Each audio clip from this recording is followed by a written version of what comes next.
BeamNG 0.36 is here, and it's the game's biggest update in years. The Burnside and the Miramar have been refreshed, while the Gavril MD series now has a school bus variant. This is your roundup of all the new features. So the MD series was added just under a year ago, and this is the first major expansion to the vehicle. We've got two school bus variants. We've got a long wheelbase school bus and a short wheelbase school bus. I thought we'd never see a school bus in vanilla BeamNG, but I've been proved wrong, and here they are. These vehicles have a lot of interactivity, probably the most we've seen for any BeamNG vehicle so far. Of course, you can open the doors. We have the flashy little lights up here, this little crossing guard down here to stop students getting out the bus and then walking in front of the bus and into traffic. Then we've got this little stop sign with the flashy lights on there to tell vehicles behind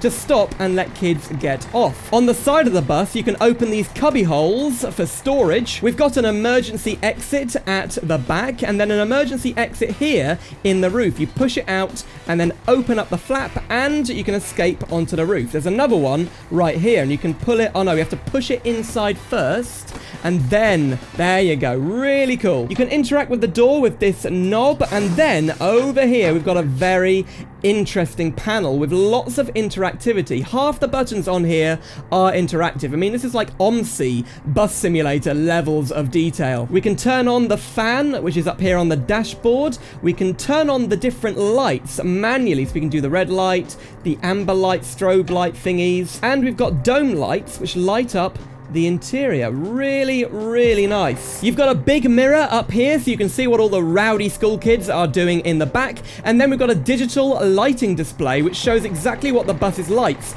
are doing. So there's the indicators and the other indicator, and then the red lights flashing because the door is open. But it doesn't end there, because I can open the window on the bus with Node Grabber. There we go, slide it open and close it. That is really smooth, really cool. And we can change the angle of the mirrors with Node Grabber, both the lower one and the top one. You can also see some mirrors down the front. We can't interact with those, but they show what's going on in front of the bus. You can also move the mirrors on the other side. Oh no, that's not good. So let's drive the short wheelbase school bus. This just has the standard straight six diesel engine from the normal MD, but it also has a manual gearbox. Now the BeamNG team have done a really good job of making this thing feel like a school bus. It does have a lot of weight to it, and I really thought they'd never add a school bus to the game because, you know, you can crash vehicles in BeamNG. Would that be appropriate with having a school bus? Well, of course there are no kids in BeamNG, no human models even. But it's time for a crash test, so let's build up the speed and wreck the bus. Okay, nearly 50 miles per hour into a lamppost. Whoa! Okay, the frame of the bus is pretty... Oh no! The whole frame has detached from the body. That is kind of cool. And look at the deformation on the front. So if we lift up the bus body, look at that. It's completely detached. That is realistic. But also, I believe the rear axle can actually be completely separated from the frame. If I just kind of drag it around, come on, there you go. The rear axle can actually be detached from the frame. So underneath, the MD has had a lot of updates. So the long wheelbase bus is known as the MD-70, and this is a Type C school bus. That's one of the standard sizes for school buses in America. You can actually load this thing up with weight to simulate passengers. So here we go, occupants, left passenger weight up to 1,300 kilos. Oh my goodness, they must be American students. And then we can also load up the passengers on the right.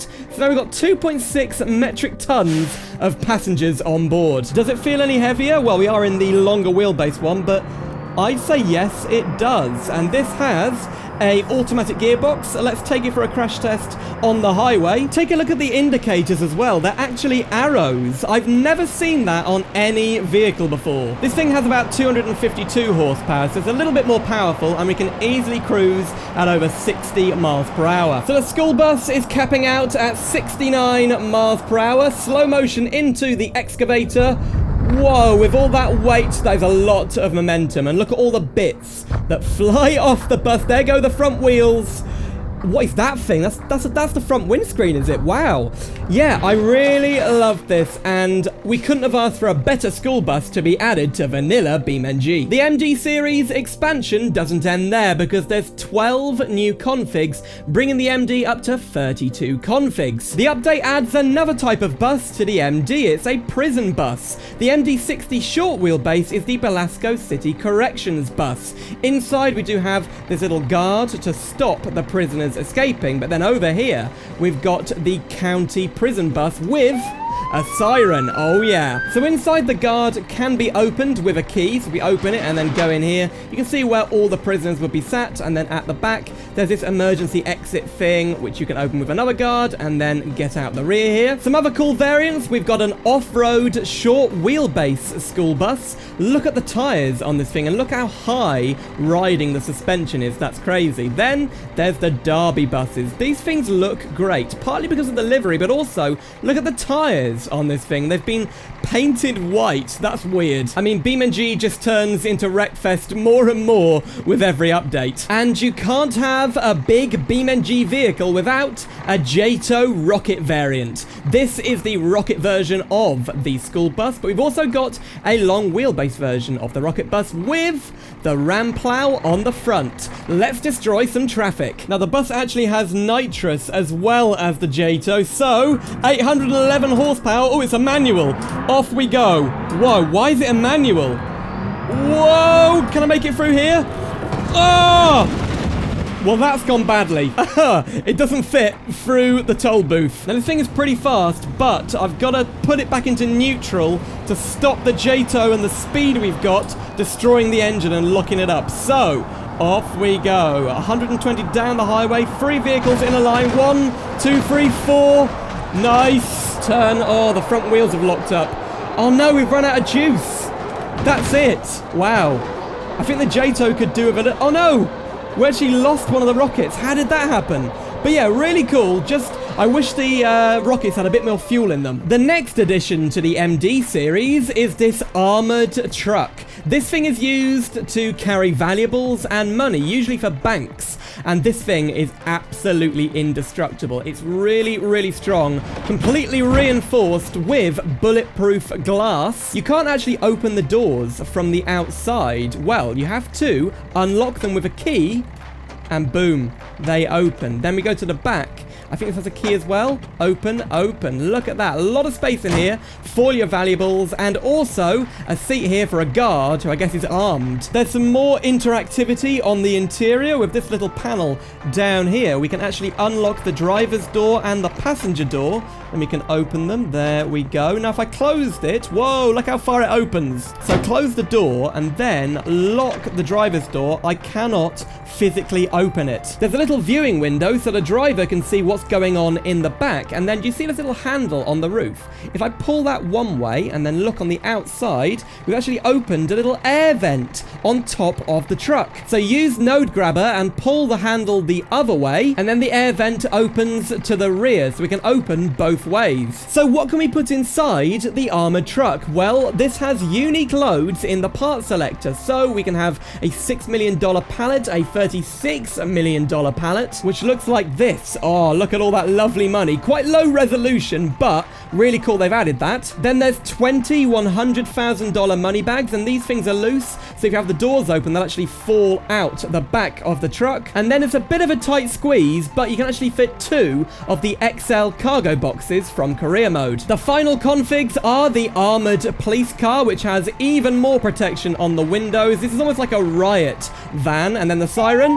Very nice. And then in the back, well, it's exactly the same as the armored truck. And then there's the Unstoppable. This thing has a ram plow on the front, a very weird but interesting looking livery, and even more protection down the side. Bits of corrugated iron protecting the wheels. By the way, look at the name of the security company. Money Grab Armored Security. That's almost like something you'd see in GTA. Next up, the Burnside Special has been refreshed. This is the classic classic 1950s American sedan, but it's not just a sedan anymore. Of course, we've got the 4-door sedan we're all used to, but then there's a 2-door sedan and a 2-door sport coupe. So there's 2 new body styles in the Burnside, but we also have the facelifted version. Well, I say facelifted, it's more rear lifted. This is the 1954 model year variant, and that is the 1953. How can you tell the difference? Well, the 1954 has more of a flared rear end, which was very typical of the 1950s American vehicles. The interior is broadly the same. It has been refreshed with better textures and modeling, but still it's a very nice interior. I love the blue and cream levers in this luxury model. Although, take a look at the parking brake. It's almost like a walking stick handle that you push in and out like that, and that is the parking brake. The Burnside is now available with 5 engines. Open the hood.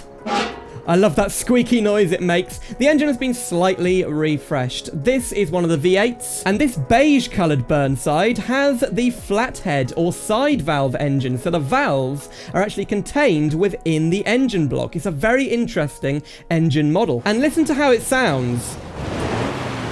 That is a very unique sound. We haven't heard that kind of engine sound on anything except maybe the Brookle 9. So I'm going to drive this straight 6 utility model. Whoa, and this thing feels like a big old boat. They've really improved the handling of it because we've got much softer suspension than before, and with force feedback it does feel a lot more weighty. I'm quite happy with how this thing handles now. This is called the utility model because it's made for hauling goods around. And look at the size of that trunk. I mean, it is taken up mostly with a spare tire, but it's very, very large back there. What about the crash model? How much better is the crash model? They have updated it. Let's find out. So, slow motion into this wall. That's pretty good. Oh yeah, so more bits flying off. That seems to be quite a common theme with BeamNG vehicle refreshes. Bits do fly off. Yeah, I'm happy. Whoa, with the crash model, we did a flip. Look at the deformation on the door here. The door frame is very weak, and that is accurate. But yeah, very impressive crash model on the new Burnside. There are 22 configs on the refreshed Burnside. We've got some old favorites and some new stuff too. Before we drive this sport coupe, to find out if it really is sporty, check out this rusty paint that you can apply in the liveries list. So that is a really good looking rusty skin. It's actually probably the most realistic rusty skin we've seen in BeamNG so far. So 313 cubic inch engine, automatic gearbox, off we go. 188 horsepower, quite a lot of wheel spin. Whoa, it still feels like a big old barge, but I have a bit more weight in the steering, so maybe they have made this a bit sportier. Well, it handles the bumps really well, and actually, you can control it pretty well. This is years before electronic stability control or ABS. Whoa! Yeah, those brakes really do lock up. And I do really like the flares at the rear end. They really do help the sporty styling of this coupe. Okay, let's crash into a traffic vehicle. It's a Hirochi Sunburst. There we go. Yeah, it's a brilliant crash model and just a great refresh. They put a lot of care into the Burnside. Just like before, we've got a taxi variant and a police car variant. The police car now has these really cool looking lights on the front grille. Over here, we've got the bootlegger variant. This is a customized and tuned version of the Burnside, which was used to smuggle moonshine. In the trunk, we've got something very special. It is a fluid tank that's specially designed to carry moonshine, and you can fill that tank with up to 170 litres of fluid. The Burnside has a Derby variant, which is called the Stunned. This thing has an exhaust manifold coming straight out of the hood, and, well, it's basically been stripped for parts to make it a very lightweight Derby car. What about the custom variants? Well, we've got the stock car on the right here. This is a very classic 1950 stock car. Then we've got the Rat Rod. This thing actually has the chopped roof, which basically makes it a lot lower down, and inside there's not much headroom. Then we've got the lead sled. This thing, I think, was in the last version of the Burnside, but it did not have these blue flames on the hood. What an awesome livery, and look at those wheels. Then there's the custom. This is a much more modern variant. It's almost like a resto mod. We have the full-size 423 cubic inch V8 engine and a Nomi steering wheel. 335 horsepower. Let's take it on the track. Right, manual gearbox. Thank thank goodness. That's a lot of wheel spin. Okay, let's see how it handles in the corners. So we've got stage 1 supercharger. The brakes are okay. They do lock up a little bit. Whoa! Not much grip at the front end, but the performance is good. Push it into the corner, handles pretty well, not much body roll. That stage 1 supercharger, well, it's very linear, the power, but it doesn't really give you a massive boost. I'd kind of want maybe a stage 2 or a stage 3, but they're more for drag racing, and it would make it really... Whoa, wheel spinny, although you can control the drifts in this thing, that's good. It's not a modern sports saloon, but they've definitely made the Burnside drive a lot better. And if you've got a steering wheel, you'll be able to feel that the force feedback on this vehicle is much more realistic than it was before. And with the old Burnside, it just felt so woolly and imprecise. Coming down the long straight, brake. That's not good. Okay, into second gear, just about regained control. Whoa, going off the track. Come on. Time for the corkscrew corner. This is going to be kind of difficult for this car, but let's see what happens. Into second. Whoa, okay. Very, very hard to handle there. The brakes locked up and we lost control, but drifting out of it, I mean, it's fun. It wouldn't be the Burnside without some drag variants. And we've got a whole new selection of parts just for drag racing. This is the gasser.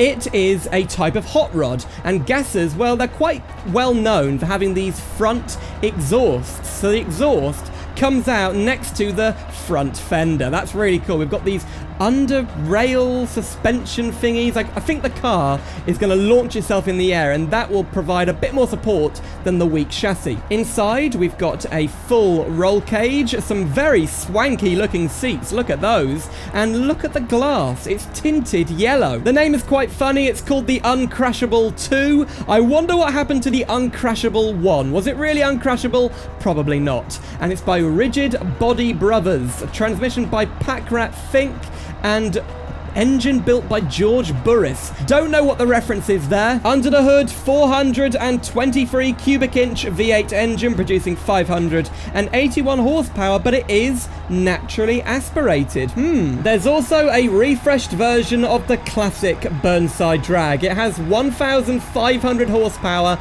and a stage 3 supercharger. It's basically a modern drag racer, whereas the gasser is a classic old school drag racer. I think we may be trashed by the modern one here, but let's give it a go. Right, rev it up and off we go. Okay, we had a better start there, but he's gone.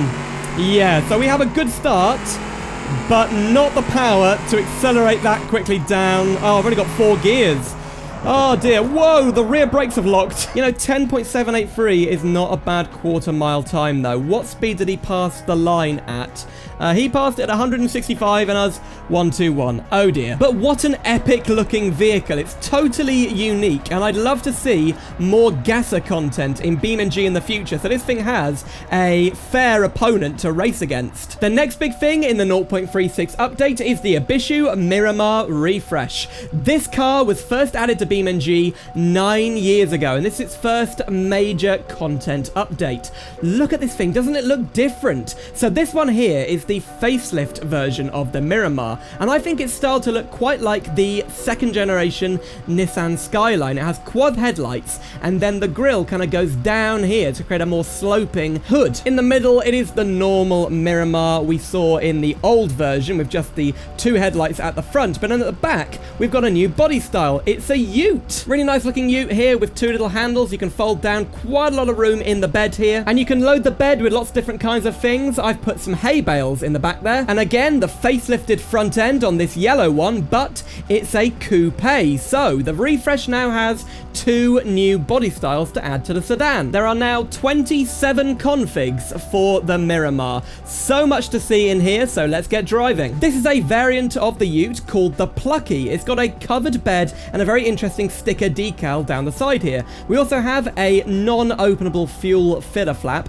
They are slowly adding these to all the vehicles in BeamNG, and I hope in the future we can interact with that. We've also got a split folding rear tailgate. There we go. Big space in the back here. The hood opens the opposite way to what you'd expect. I don't remember if that was actually in the last version of the Miramar. I don't think it was. This has a 1.6 litre engine. You can also get a 1.9, and the interior has been refreshed as well with higher quality textures, and I think, slightly different gauges on the dashboard. Also got a little clock down here. Love that. What's really interesting, though, is the column shifter. So that is first gear, second gear, third gear, fourth. I don't know how you remember where all those positions are, but I love seeing column shifters in BeamNG. Now, unlike the Burnside, the Miramar still drives quite similar to what it did in the last version. So I don't think the Miramar ever drove too bad. You know, it's rear-wheel drive, quite fun to drive. But even though this thing is quite underpowered and weighs over a ton, so, you know, it's not light, it does,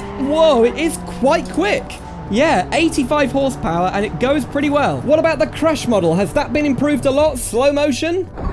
Ooh, I don't know. Oh yeah, bits flying off again. That's a very common theme, isn't it? Bits do fly off a lot more in the newer versions of BeamNG vehicles. But yeah, I think the crash model's good. Not massively different to what it was before. This is the Export Lux Coupe, and it has the facelift front. So the facelift started in 1967, but the Miramar was sold from 1963 onwards. With the two-tone paint job, you can really appreciate the beauty of the coupe. And I love the quad brake lights at the back, which mirror those quad front lights. Automatic gearbox, not a column shifter, and orange seats. Oh my. Also love the fender mounted mirrors. They're quite small, but you can just about see what's around you in them. 1.9 litre engine, quite a bit faster. The automatic gearbox does let it down. It's quite an ancient automatic box, as you'd expect. Whoa, we're getting a bit of oversteer there. It is rear-wheel drive, but we have an open differential, which makes it, whoa, quite difficult to drift. 85 miles per hour crash test. Oh, yeah, you know what? I think the body is slightly stronger than it was in the last version of the Miramar. What's nice is that the GTZ has returned. This is the sport model, and all of the GTZs have the quad headlights, even the non-facelift models. You can also get the GTZ as a coupe. You can tell it's the GTZ thanks to the GTZ badge on the side, and then under the hood, the engine cover is red. In fact, this model is very red. I love this deep red paint job, and the red and black seats on the interior, plus a wooden steering wheel. Luckily for the GTZ, they did give you a normal gear shifter, and that will help you to be a bit more sporty. Whoa, rather than the column shift, the steering is slightly heavier or slightly sportier than the normal version of the Miramar, so I guess in some way they have changed how the Miramar drives. Brakes! Whoa, the brakes are pretty good as well. The Miramar now has bench seating, which is a lot more typical of 1960s vehicles. Plus, we've got a new rusty skin, which you can see on this Derby config. It's called the Decrepit, and we've got some front bumper protection and a red roll cage on the interior. This thing feels very tough. You can smash it around anywhere, and it doesn't seem to take too much damage. This is really a good compact size Derby car, and you know what? It can punch well above its weight. The Safari Rally and the Canyon King rally cars make a return. These were only added into BeamNG about a year ago, so it's good to see they've been kept with the remastered version of the Miramar. These are quite quick, classic rally cars. They also have an incredibly loud, tuned engine. As for custom variants, we've got the street tuned, the Myra Mighty Ute, and the track variant. I'm going to take the Myra Mighty around the drift circuit here on West Coast USA. Let's see if we can drift the Miramar. This thing's meant to be inspired by classic 1970s utes, I guess like the Subaru Brat, maybe? Okay, dump the clutch. Whoa. Oh, yes. Okay, it's not got that much power, but if you full throttle it... Whoa! We were drifting for a while. Yeah, you can definitely get this thing to drift. You'd probably want to tune this just a little bit more to get the best drifting performance out of it. It just needs that little bit more power. Whoa! To hold the drifts. So both the Myra Mighty and the track variant have about 200 horsepower. We're going to drive the track variant around the track, see what it's like. We've got a tiny little Nomi steering wheel in here. Oh, brakes are pretty good, not locking the wheels. It's very grippy and no oversteer yet. So it may not be the fastest track car, but it is incredibly grippy. You can push it into any corner. I mean, I'm going really slow there. Look at that. We just grip for days. Straight line speed is lacking. We're only hitting 125 here on the straight. Coming down to the big corner. Brake. Really good brakes into third.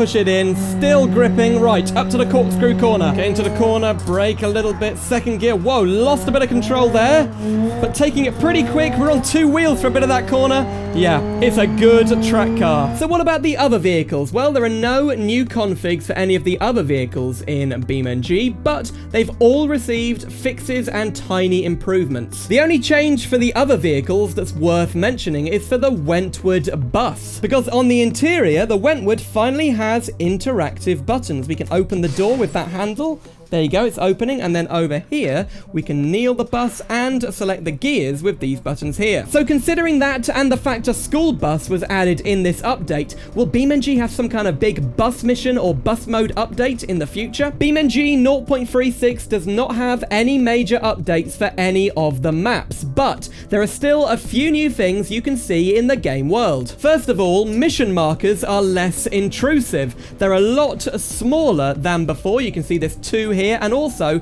they've been moved to the pavement or off the road, so you're not driving over them all the time. There's also a new mission details screen which shows you all the info you need to know about the mission and all your different stats if you've done it before. Navigation markers have also been improved, so when you've got a route you can see these big floating arrows, and these are new. They're much clearer than they were before, and then they disappear in a much smoother way. As we drive up to this one, watch what happens. It kind of shrinks and then points you in the direction you need to go. So we're going down here, and then we've reached our destination. I love that. It makes navigation a lot easier. This mission is called Collect a Mountain. Now, it's not new, but you might be able to see the little collection points here are new. So we're in a hopper, and if we drive up this hill to the first point, I can show you what they look like. Here they are.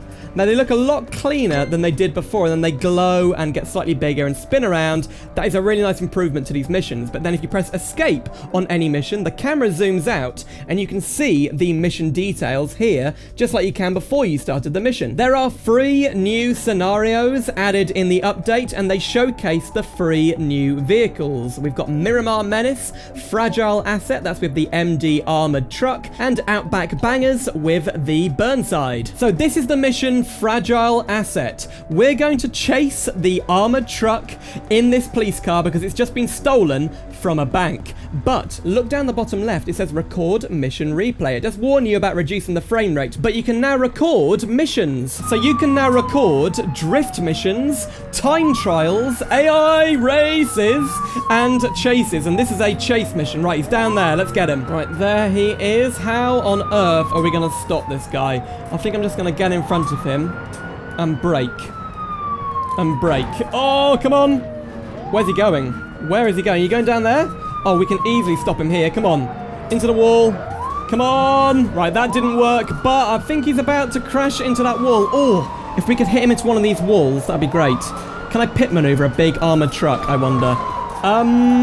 Well, he's really strong, so he's just going to survive that, isn't he? No, I think we've just failed. The car's broken. Anyway, if you look in replays, you can now watch that mission back. So look, off goes the truck, and here I am coming up the hill. This is a brilliant feature, and I'm sure people will use it a lot in the future. Another big improvement is to the main menu. It's now split into 2 sections. The front screen has something new called Quick Start Experiences, Free Roam, and Career. If you click more, you can see all the legacy game modes, the stuff we've come to expect on the main menu. Let's have a look at Quick Start Experiences. So these are a little taster of what's on offer in BeamNG. It's brilliant if you're brand new to the game and you don't know what the game is all about. So these 5 things here are basically preset free roam environments. Leisurely Drive is in Italy. It gives you loads of traffic to drive with. Off-road Trails is a difficult off-road course on Johnson Valley, and so on. Let's have a go at Prop Destruction. So when you load in, it shows you the basic driving controls. I mean, I am using a steering wheel,